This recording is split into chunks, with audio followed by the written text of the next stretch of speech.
Hey everyone, and welcome back to Practically Zero Waste, a podcast and YouTube channel. I'm your host, Elspeth Callahan, and we're all about making zero waste living as practical as possible. It's been a little while since I've been around. I had a baby about 2 weeks ago, and I just thought I'd check in and tell you a little bit about what else I've been growing here in the backyard. I've got my garden behind me here, and that is something that you saw a little bit of during the months and months ago when I gave a mediocre garden tour. It's doing really well, so I'll show you a little bit about how that's doing. But we're also going to talk about different forms of resiliency, community resiliency here in my backyard that we're doing, like seed saving and composting. Let's go.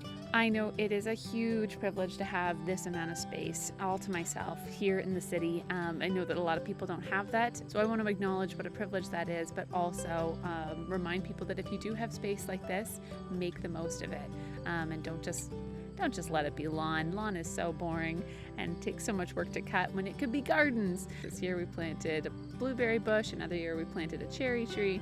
We're trying to build up the diversity here in our backyard, as well as growing regular veggies and plants. So we've got lots to show you in the backyard just in terms of what we've been growing this year. But I really want to talk about some of my new projects this year because I had a baby, so I'm really tired, and I do not have the energy or capacity to can all my own food like I normally do.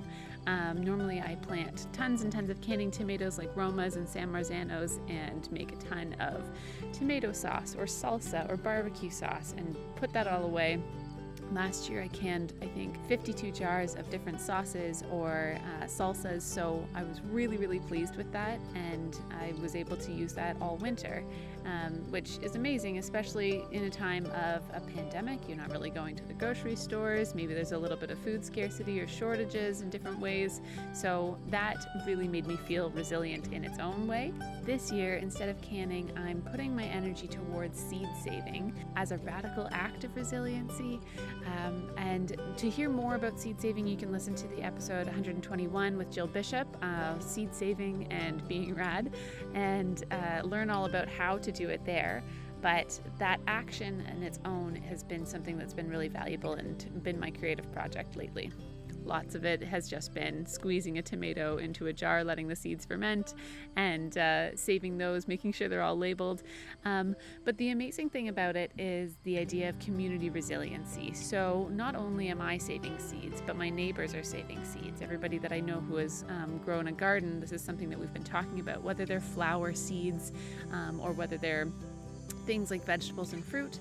All of these different seeds that we're saving are going to be used next year.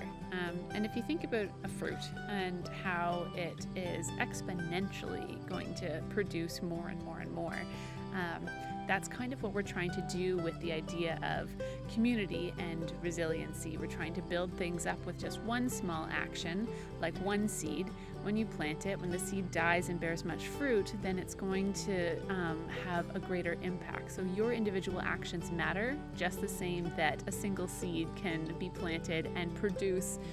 Like a single tomato produces almost 100 seeds if you have a big tomato, and then you save all of those individual seeds, and each of those individual seeds is going to produce 100 more seeds.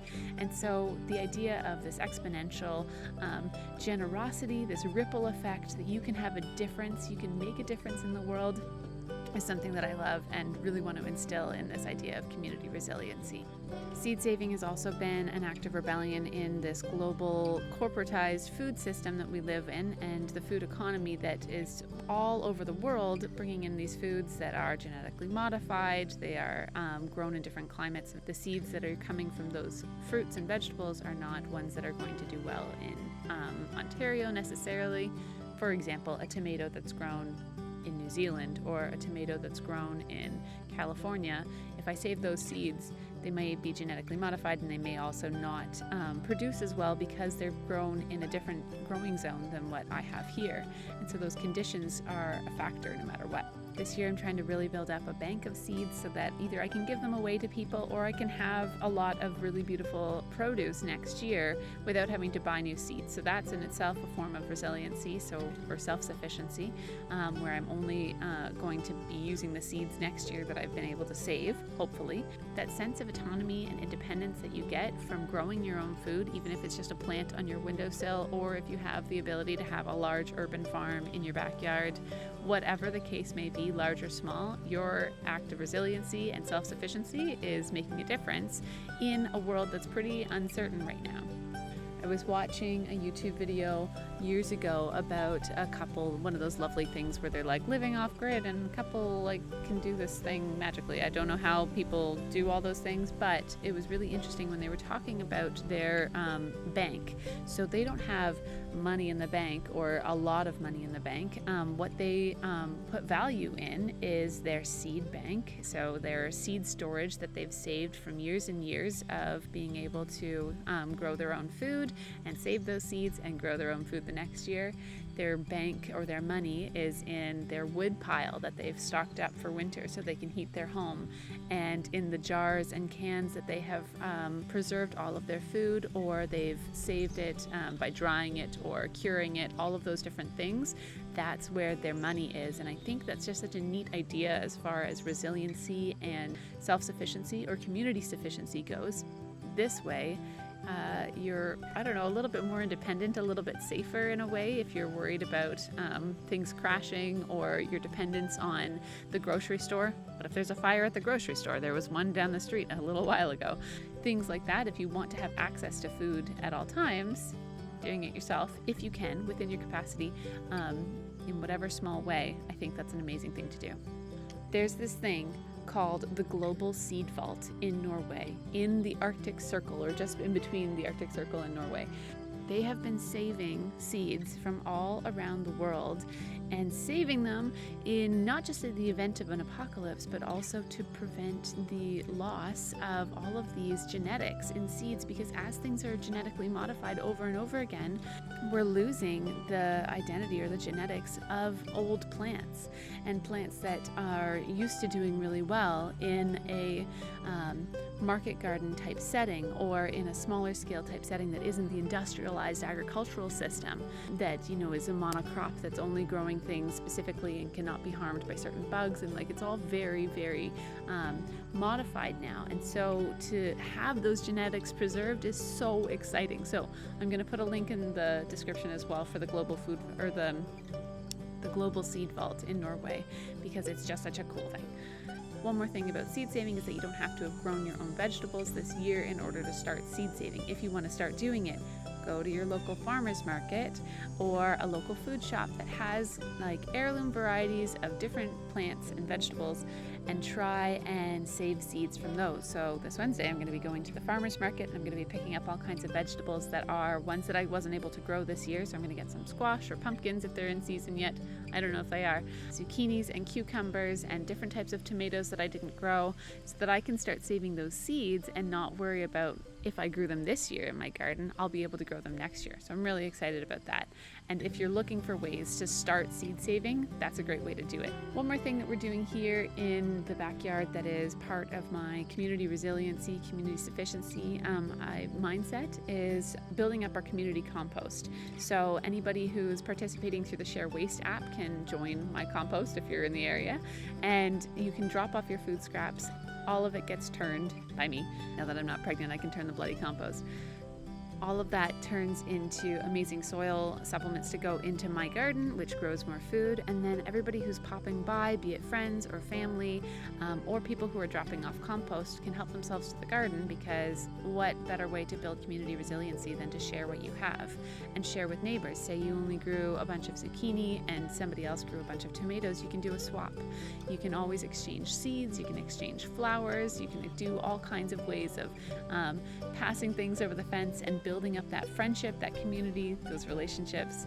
And it doesn't have to just be with food. As far as community resiliency goes, you can trade and swap everything. So I have a few episodes about community resiliency here on the podcast. So Transition Town and electric vehicles. In that episode, Bill Brush talks about how you can Imagine a power outage in a street, and if everybody or even a few people have electric vehicles, that's enough of a battery life to keep a couple of fridges going or to turn the lights on for somebody who needs it. Like that idea of sharing what you have and storing things up when you do have them so that you can share them later. It fills the needs of so many people on such a local scale that it's really, really safe feeling, and it helps you feel like you can really endure all kinds of different things because you have each other. So I love all of that. Again, with the compost, if you want to sign up for something like that, sign up for Share Waste. It's just the app that you can get, and you can look at who's in your area, who either has food scraps to bring to your composter, or if you have food scraps and want to find somebody with a compost, you can connect that way. It's a really great episode if you want to hear more about the app as well. I think it's episode 31 of the podcast, and I'll link that below as well. I'm not saying I'm ready to go off grid and live a totally self-sufficient life. I feel like I'm not ready for that and don't fully have an interest in it, but I love all of these small ways, like seed saving, like putting books in the Little Free Library and swapping books there, like putting stuff in the Little Free Pantry boxes down the street as well, or passing stuff over the fence to a neighbor, or swapping seeds. All of these different small ways of building resiliency and community here.